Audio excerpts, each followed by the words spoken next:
क्या आपको गैस होता है, एसिडिटी होती है, गले में जलन होती है, पेट में अफारे होते हैं, भूख नहीं लगता है?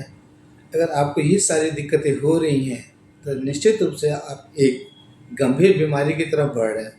नमस्कार, मैं डॉक्टर अखिलेश स्वागत करता हूँ आपका एक छोटे से ब्लॉग में।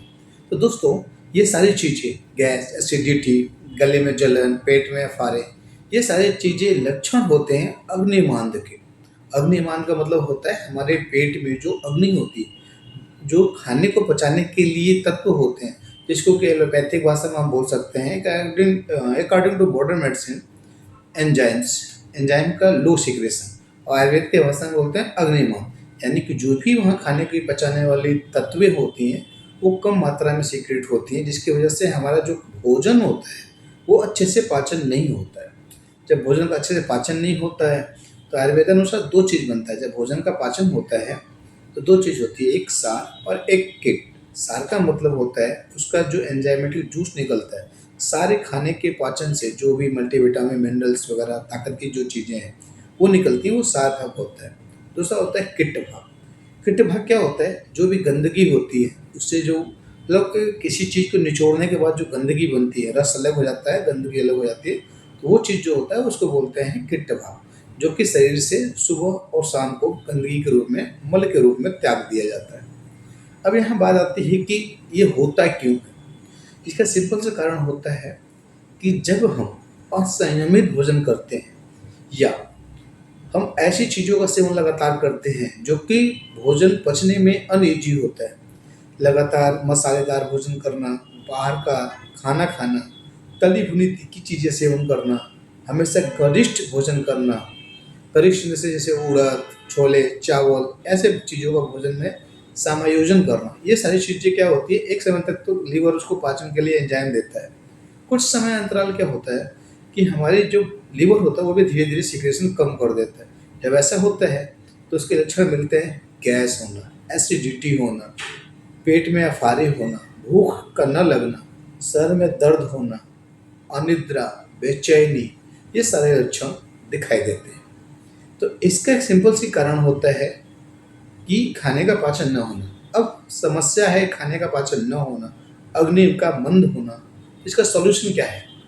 हम बिना दवा के कैसे इसको ठीक कर सकते हैं? इसका सॉल्यूशन सिंपल सी चीज़ है कि अग्नि जब मंद हो गई है और कोई भी खाना हमसे पच नहीं रहा है, तो हम क्या कर सकते हैं? तो सबसे पहले उसको पनपने के लिए, अग्नि को प्रज्वलित होने के लिए जगह प्रदान करना। तो इसके लिए सिंपल सी चीज़ है कि आप अपने आप को व्रत करें। व्रत करने का मतलब ये नहीं कि आप पूरे दिन खाली पेट रहें या बिल्कुल खाना ही ना खाएं। जब भी आपको भूख लगे तब खिचड़ी या दलिया का सेवन करें, वो भी त्रिकटु चूर्ण को डाल के। त्रिकटु चूर्ण की मात्रा बहुत सीमित मात्रा में ली जाती है। पूरे दिन में आप 6 ग्राम की मात्रा ले सकते हैं, लेकिन उसको बांट करके, ठीक है? इससे क्या होगा, आपकी अग्नि प्रज्वलित होगी, खाना अच्छे से पाचन होगा, जो पहले का मल गंदगी इकट्ठा है वो धीरे धीरे धीरे धीरे गलने लगेगा, या जो त्रिकटु है उसको पाचन करके मल के रूप में निष्कासन कर देता है।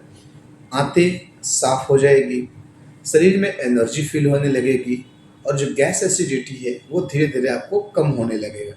आप खुद ही फील कीजिएगा, 5 से 6 दिन के अंतराल में जब आप रेगुलर इसको यूज़ करेंगे ना, तो आपको गैस कम होने लगेगा, सर में दर्द कम होने लगेगा, हेडेक कम होगा, मल अच्छा होगा, एसिडिटी नहीं होगी, गले में जलन कम होगी। और दूसरी चीज़ है, इसके साथ साथ में आप थोड़ा योगा, एक्सरसाइज, भाग दौड़ भी करना ज़रूरी है। पानी हमेशा साफ रखें, गरिष्ठ भोजन का त्याग करें। गरिष्ठ यानी कि उड़द के बने हुए चीज़, बैगन के चीज़, ओल, ऐसे सब्जियों को त्याग करें। हमेशा सात्विक आहार लें, दाल, चावल, रोटी, सब्जी, सब्जी में लौकी, नेनुआ, तोरू, ऐसे चीज़ों का यूज़ करें जो कि ईज़िली पच जाए। जब आप इन सब चीज़ों का प्रयोग करते हैं अपने दैनिक प्रयोग में, तो आप खुद ही महसूस करेंगे कि 5 से 10 दिनों के बीच में आपकी जो शरीर है वो धीरे-धीरे तंदुरुस्त होने लग रहा है।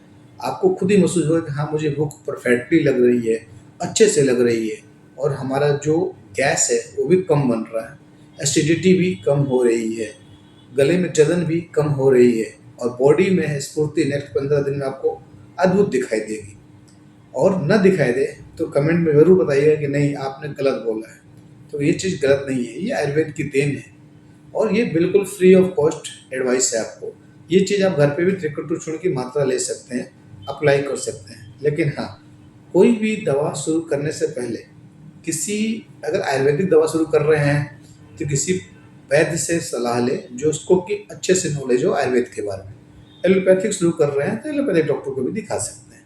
लेकिन जो मैंने चीज़ बताया है वो कम पैसे में अच्छा रिजल्ट देने वाला चीज़ है।